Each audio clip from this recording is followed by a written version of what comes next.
Hello class. In the last two videos we have done the two parts of the chapter, the address from the textbook snapshot.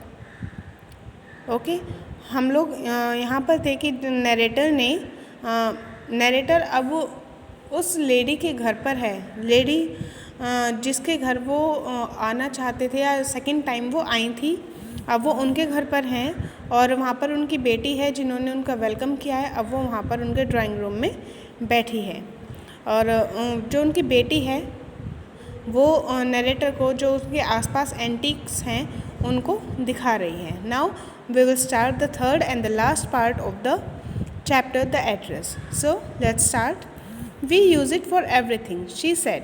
हम इनको हर चीज़ के लिए use करते हैं, उसने कहा। Once we even ate off the plates hanging there on the wall.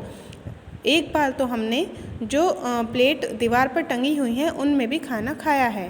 I wanted to so much, और मुझे ये करना बहुत पसंद है। But it wasn't anything special, लेकिन इसमें कुछ भी स्पेशल नहीं है।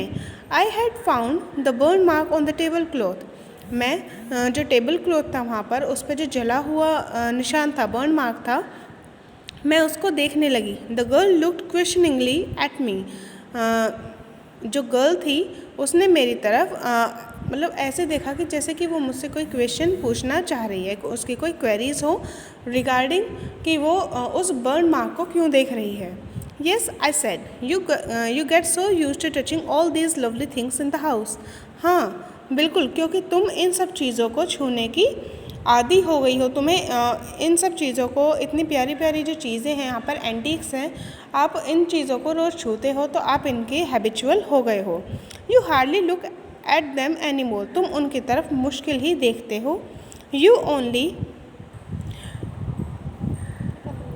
Notice when something is missing. तुम केवल उनको जब नोटिस करते हो जब कोई चीज़ खो जाती है। Because it has to be repaired और because you have lent it. For example, जैसे कि अगर तुमने उसको किसी को उधार दे दिया है या फिर उसको सही कराना है, रिपेयर कराना है, आप उन चीज़ों को तभी देखते हो। Again I hear the unnatural sound of my voice. मुझे दोबारा से अपने वॉइस में एक अननेचुरल साउंड सुनाई दिया। एंड आई वेंट ऑन, और मैं आगे बोलने लगी। I remember my mother once asked me if I would help her polish the silver.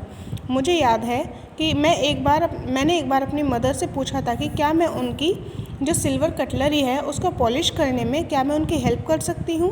It was a very long time ago. ये बहुत पुरानी बात है, बहुत पहले की बात है। And I was probably board that day, और मैं उस दिन बहुत ज़्यादा बोर हो रही थी। और perhaps I had to stay at home because, और उस दिन मुझे घर भी रुकना था क्योंकि आई वॉज इल, क्योंकि मैं बीमार थी। As she had never asked me before, और इस चीज़ को करने के लिए मेरी मदर ने मुझे पहले कभी भी नहीं पूछा था। आई आस्क्ड हर, लेकिन मैंने उनसे पूछा। With silver she meant and she replied.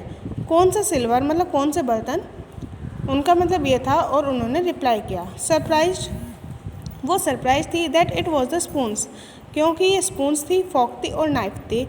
Of course, क्योंकि वो उनकी मदर सरप्राइज थी क्योंकि जो उनकी बेटी थी वो सिल्वर कलर के जो स्पून्स, फॉक्स एंड नाइफ्स थे उनको पॉलिश करना चाहती थी। And that was the strange thing, और ये बहुत स्ट्रेंज था उनके लिए। I didn't know the cutlery we ate off every day was silver. मैं ये नहीं जानती थी कि जिस कटलरी में हम रोज़ खाना खाते हैं वो चांदी की बनी हुई हैं।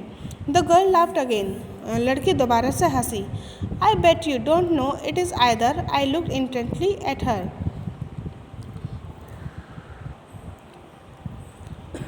मैंने कहा कि मैं शर्त लगा सकती हूँ कि ये तुम भी नहीं जानती हो, और मैंने उसकी तरफ देखा। वॉट वी ईट विद, मतलब कि हम किन चीज़ों से खाते हैं। शी आस्क्ड, उसने पूछा। वेल डू यू नो, अच्छा क्या तुम जानती हो। शी हेजिटेटेड, वो थोड़ा सा हिचकिचाई। She walk to the sideboard, वो साइड बोर्ड की तरफ गई। And wanted to open a drawer, और एक वो ड्रॉर खोलना चाहती थी। आई विल लुक, मैं देखती हूँ।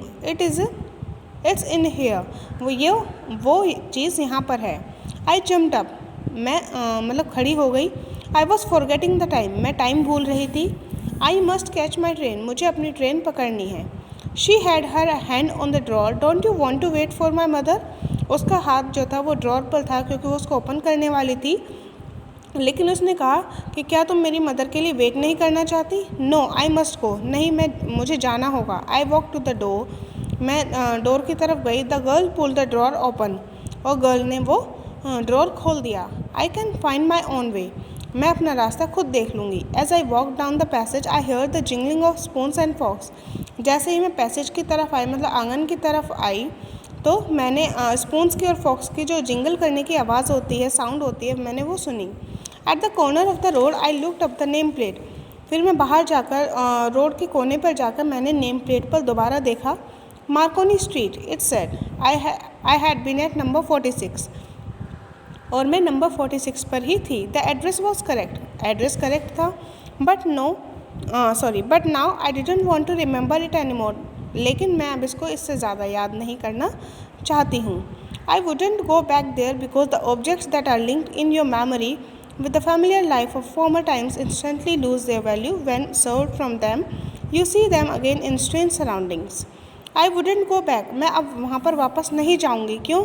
क्योंकि जो ऑब्जेक्ट्स हमारी मेमोरी से लिंक हुए हैं विद द फैमिलियर लाइफ, और जो हमारी जो पुरानी लाइफ है, फैमिलियर लाइफ है, उससे लिंक हुए हुए हैं, हम उनसे दूर जा रहे हैं। ये हमारी वैल्यूज़ हमें, मतलब कि उनको ये बर्दाश्त नहीं हो रहा था कि जो चीज़ें उनकी चाइल्डहुड मेमोरी से रिलेटेड हैं, अब वो किसी और के पास है, वो किसी और की ओनरशिप में हैं। इनको देखकर उनको बहुत ज़्यादा स्ट्रेंज फीलिंग आ रही थी।